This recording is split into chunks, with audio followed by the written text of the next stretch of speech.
Quadratic hashing double hashing ரொம்ப important. Quadratic ஹேஷிங்னா ஒன்றும் இல்லை, கே மாடு என்னன்னு வச்சு கண்டுபிடிக்கிறோம். ஹெச் ஆஃப் ஏ வேல்யூ கண்டுபிடிக்கிறோம்.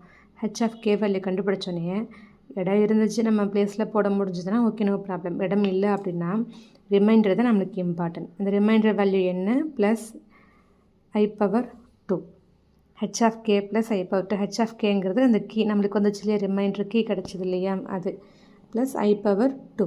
ஃபஸ்ட்டு கொலேஷனுக்கு ஐயோட வேல்யூ 1ன்னு போட்டுப்போம். செகண்ட் டைம் கொலேஷன் வந்துச்சுன்னா 2ன்னு போடுவோம், அடுத்து 3ன்னு போடுவோம். இது மாதிரி தான் போட்டு போயிட்டே இருப்போம். ஆனால் என்ன கண்டுபிடிக்கணும், இங்கேயும் லீனியர் ப்ராப்ளமில் கண்டுபிடிச்ச மாதிரி கே மாடு என் கண்டுபிடிச்சிட்டு அப்புறம் வர வேல்யூவை ஹெச் ஆஃப் கேவை எடுத்துகிட்டு ப்ளஸ் i⁻2 மாட்டன்னு போடணும். H of k plus i⁻2 மாட்டன் குவாட்ரேட்டிக் ஓகேவா. So h of k plus i⁻2 மாட்டன் எப்படி வருதுன்னு இப்போ தெரியுது நம்மளுக்கு. ஹெச் ஆஃப் கேங்கிறது reminder plus i⁻2. 6 plus i⁻2 7ல் இருக்கான்னு பார்க்குறோம். இல்லை, 6 ப்ளஸ் i⁻2 6 ப்ளஸ் 2/2 10ல் இருக்கான்னு பார்க்குறது. இது மாதிரி போட்டுட்டு போயிட்டே இருக்கணும். 62 mod 10 அப்படின்றது நான் ஒவ்வொரு வேல்யூவாக போட்டு வந்துகிட்டே இருக்கேன். இப்போ 2ங்கிற ரிமைண்டர் வந்துச்சு, ஒவ்வொன்றா போட்டுட்டு வந்துகிட்டே இருக்கப்போ எல்லா இடமும் ஆக்குப்பைட் ஆகிட்டே இருக்குது. ஓகேவா. அதே இப்போ டபுள் ஹேஷிங் அப்படின்னா என்னென்னு பார்த்தோம்னா, டபுள் ஹேஷிங் ரொம்ப ஈஸி. எல்லாத்தையும் கண்டுபிடிக்கிற மாதிரி தான். கே மாடு என்ன கண்டுபிடிச்சிட்டோம். ஆல்ரெடி ஆக்குப்பைட் ஆகிருக்க பிளேஸு. ஓகே, அப்போ என்ன பண்ணிக்கணும், h2 of k equal to okay, இதுக்கு ஃபார்மில் வந்து h2 of k equal to 8 minus k mod 8 minus கேவோட value என்ன மாடு 8. அவ்வளோதான்.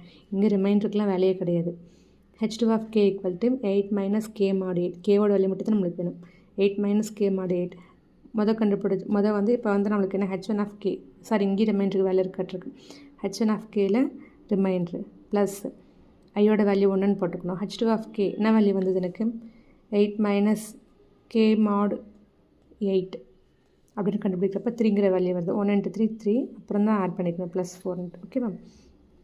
ஒன்றும் இல்லை, இது எப்படின்னா ஹெச் ஆஃப் கே பார்க்கணும், h1 ஆஃப் கே பார்க்கணும். சரி, h1 ஆஃப் கே பார்க்கணும், கொலிஷன் வந்ததுன்னா h2 ஆஃப் கே கண்டுபிடிக்கணும். எப்படி கண்டுபிடிக்கணும், 8 மைனஸ் கே மாடு 8ன்னு வச்சு கண்டுபிடிக்கணும். அடுத்த step h1 of k plus i × h2 of k. First time கொலிஷனுக்கு 1ன்னு ஃபார்முலா அப்ளை பண்ணணும். செகண்ட் டைம் வந்துச்சுன்னா 2ன்னு அப்ளை பண்ணணும். இந்த ஐயோட வேல்யூ வந்து ஃபஸ்ட் டைம் செகண்ட் டைம் வரப்பெல்லாம் சேஞ்ச் ஆகிட்டே இருக்கும். குவாட்ரேட்டிக்லேயும் சரி, இங்கே டபுள் ஹேஷிங்லேயும் சரி. இதுதான் டிஃப்ரென்ஸ். ரொம்ப ஈஸி இந்த கான்செப்ட். ஃபார்முலா குவாட்ரேட்டிக் என்ன, h of k plus i⁻2. இதுக்கு ஃபார்முலா என்னது நம்மளுக்கு h1 of k plus i × h2 of k. h2 of கேக்கு 8 மைனஸ் மாடு கே மாடு 8.